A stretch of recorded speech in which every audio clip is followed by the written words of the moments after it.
Olá, este é o primeiro vídeo do curso de Mecânica Quântica que a UFRJ oferece aos estudantes de licenciatura e mestrado em ensino de física. Meu nome é Carlos e eu sou o professor responsável pelo curso. O material didático que nós utilizaremos no curso não se resume a vídeos. Nesta página vocês encontrarão roteiros de aula, listas de exercício, recomendações de leitura, além de links para os próprios vídeos. Na maior parte do tempo, essa imagem de câmera que vocês veem no canto da tela ficará oculta, como acontece agora.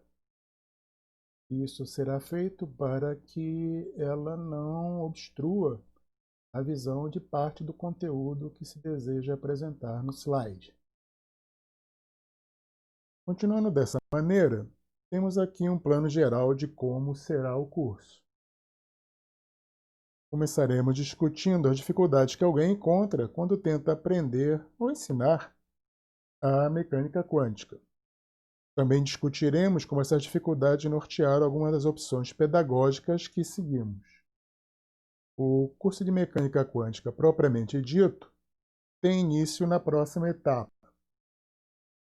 Nela, apresentaremos fenômenos para os quais a física clássica não dá qualquer explicação plausível. Como veremos, mais do que colocar em xeque a física clássica, esses fenômenos desafiam de maneira profunda algumas das noções mais básicas que temos sobre qual é o mundo. Em seguida, apresentaremos os princípios básicos da mecânica quântica.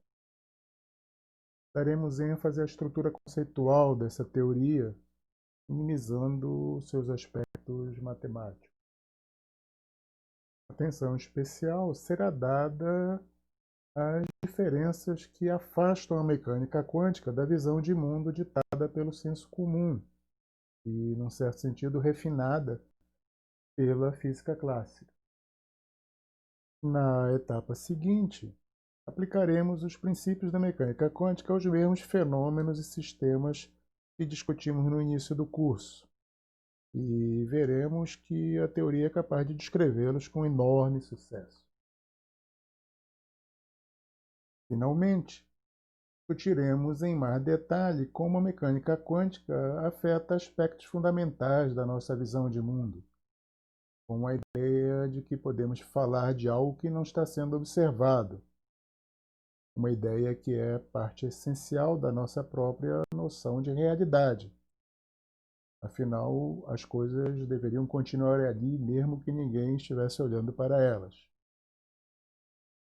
Outra noção básica é a de localidade, ou seja, se algo acontece, suas causas devem estar em algum lugar nas vizinhanças. Como veremos, segundo a mecânica quântica, essas duas noções básicas, realismo e localidade, são incompatíveis. Vamos então discutir o ensino e aprendizagem de mecânica quântica. No que diz respeito à aprendizagem, as dificuldades que os alunos encontram quando estudam mecânica quântica podem ser classificadas em dois grupos: as dificuldades conceituais e as dificuldades matemáticas. Entre as dificuldades conceituais, nós temos, por exemplo, aquelas relacionadas à ideia de superposição quântica, segundo a qual um sistema pode estar em estados completamente diferentes no mesmo instante.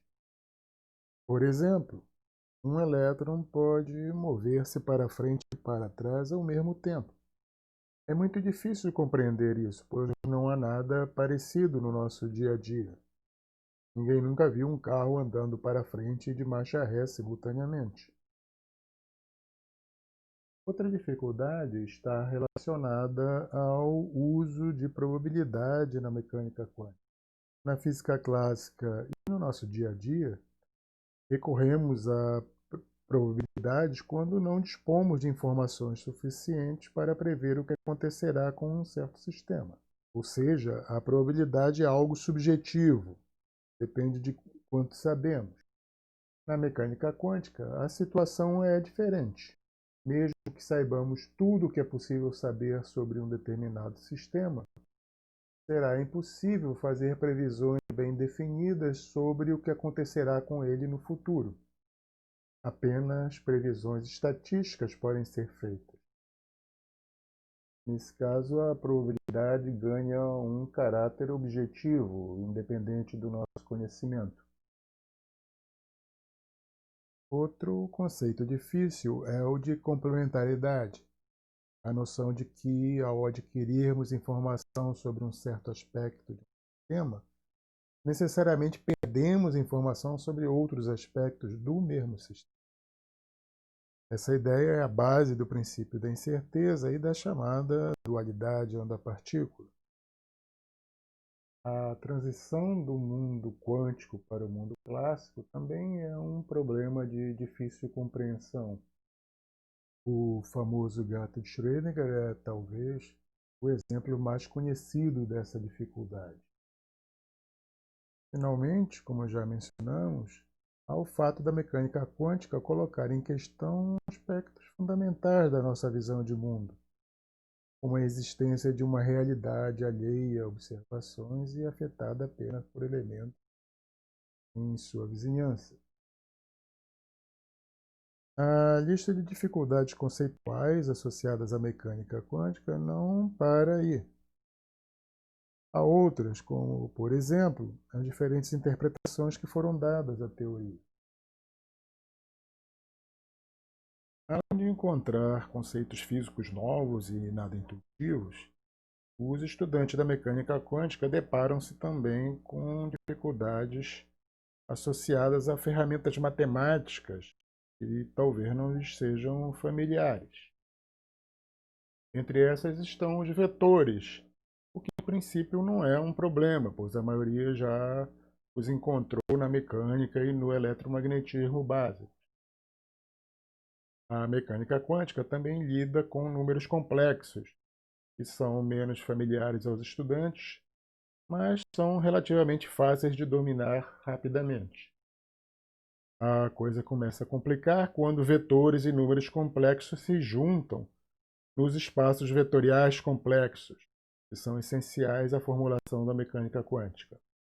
Embora seja um pouco difícil acostumar-se a vetores com componentes complexas, a experiência prévia com os vetores usuais tende a facilitar esse processo. A dificuldade aumenta bastante quando surgem operadores com seus autovalores e autovetores. E fica ainda pior quando temos que lidar com espaços vetoriais de dimensão infinita, ou seja, com vetores que têm um número infinito de componentes. Nesses espaços, os operadores envolvem derivadas, o cálculo de autovalores passa pela solução de equações diferenciais, e os autovetores são funções especiais que foram estudadas pelos matemáticos durante séculos. Essa lista também não termina aqui. Alguém que deseja aprofundar-se no estudo da matemática da mecânica quântica terá que estudar ramos da matemática como a teoria das distribuições ou a análise funcional, áreas em que poucos físicos costumam se aventurar. Parece evidente que esse é um número relativamente alto de dificuldades, o que leva muitos estudantes a terem que escolher prioridades. Normalmente, a opção deles é pelo enfrentamento preferencial às questões de matemáticas, deixando os aspectos conceituais para algum outro dia. Isso é uma atitude natural, não apenas porque problemas matemáticos costumam cair na prova, mas principalmente porque os estudantes precisam ganhar rapidamente um domínio operacional da teoria, de modo a poder aplicá-la no estudo de outras áreas da física ou em atividade de pesquisa que possivelmente estão iniciando. Provavelmente essa é a atitude correta se o estudante está se preparando para uma carreira de pesquisador em física. Mas não é óbvio que isso se aplique, por exemplo, aos alunos de um curso de licenciatura, que forma futuros professores de física para o ensino médio. Para esses estudantes, uma abordagem da mecânica quântica que enfatize os aspectos conceituais e mostre claramente o quanto essa teoria se afasta da visão clássica de mundo pode ser bem mais interessante. A questão, obviamente, é se isso é possível. O presente curso é uma tentativa de responder afirmativamente a essa questão. Como veremos, é possível expor a teoria quântica sem descaracterizá-la, reduzindo as ferramentas matemáticas a vetores e números complexos. Isso corresponde apenas aos 3 primeiros itens da lista de dificuldades que nós já discutimos, o que deixa de lado os pontos mais complicados. Com isso, torna-se viável dar mais atenção aos aspectos conceituais da mecânica quântica. Essa abordagem pode ser de interesse a alunos que desejam conhecer profundamente a mecânica quântica, mas para os quais o aspecto operacional da teoria não é o mais importante. Os licenciandos em física são exemplos desses alunos, mas não os únicos. Essa é a estrutura detalhada do curso que estamos propondo. No momento, nós estamos nessa primeira etapa, discutindo como as dificuldades para se aprender mecânica quântica definem como ensiná-la e como essa definição pode ser diferente para diferentes públicos-alvo. Em seguida, discutiremos alguns fenômenos observados experimentalmente que não têm qualquer explicação no contexto da física clássica. Começaremos discutindo como a luz, em determinadas circunstâncias, comporta-se como se fosse um feixe de partículas, fótons. Em seguida, mostraremos como uma pequena modificação do experimento que mostrou que a luz deveria ser composta por partículas passa a demonstrar que ela não é composta por partículas, mas sim um fenômeno ondulatório. Em seguida, veremos que esse comportamento dual, ora onda, ora partícula, não é privilégio dos fótons. Outras partículas, como elétrons, prótons, nêutrons, átomos e moléculas, apresentam um comportamento semelhante. Finalmente, veremos que há uma relação intrigante entre esse comportamento e o que nós podemos ou não dizer sobre esses sistemas. Na próxima etapa do curso, nós introduziremos os princípios da mecânica quântica. Começaremos discutindo o princípio da superposição, para muitos o princípio mais importante da teoria. Para formular esse princípio, precisaremos de um conceito fundamental, o de vetor de estado, que é o elemento que descreve o estado de um sistema quântico. Em seguida, trataremos da regra de Born, ou da interpretação estatística do vetor de estado, e introduzir o conceito de probabilidade na mecânica quântica. Apresentaremos também a noção de complementaridade, a ideia de que certas quantidades físicas são incompatíveis entre si. O conhecimento de uma delas traga o que nós já sabíamos sobre a outra. Essa incompatibilidade é a raiz do princípio da incerteza de Heisenberg. O próximo passo é a discussão do efeito que uma medida tem sobre o vetor de estado. Esse efeito causa o que se chama redução ou colapso do vetor, é fonte de alguns dos grandes problemas conceituais da mecânica quântica. Finalmente, veremos como o vetor de estado evolui no tempo. Essa evolução, que é normalmente tratada em termos da equação de Schrödinger dependente do tempo, será apresentada aqui de uma forma um pouco diferente para evitar o uso de operadores. Toda a nossa discussão da mecânica quântica será feita com base nesses 5 princípios. Os 4 primeiros definem o que nós poderíamos chamar de uma cinemática quântica.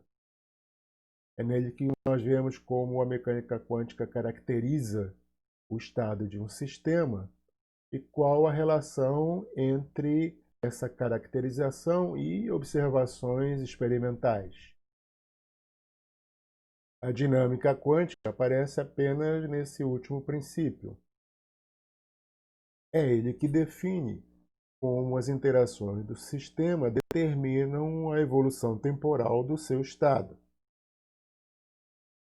Tudo isso pode ser colocado de uma forma muito sucinta e ressalta a simplicidade e a coerência desses princípios. Essa coerência, entretanto, não é desprovida de tensões, e nós discutiremos como elas afetam a transição da física quântica para a física clássica. Até esse momento, toda a discussão terá sido feita no contexto de sistemas quânticos, que têm apenas 2 níveis. Aqui nós estenderemos o formalismo para incluir sistemas com 3, 4 e até infinitos estados. Também discutiremos como aplicar os princípios da mecânica quântica a sistemas que possuem partes internas. E veremos como um aspecto fundamental da física quântica, o emaranhamento, surge dessa discussão. Na próxima grande etapa do curso, nós aplicaremos os princípios da mecânica quântica a alguns sistemas simples. Começaremos com os mesmos sistemas que já discutimos no início do curso, analisando experimentos realizados com um interferômetro de Marzander.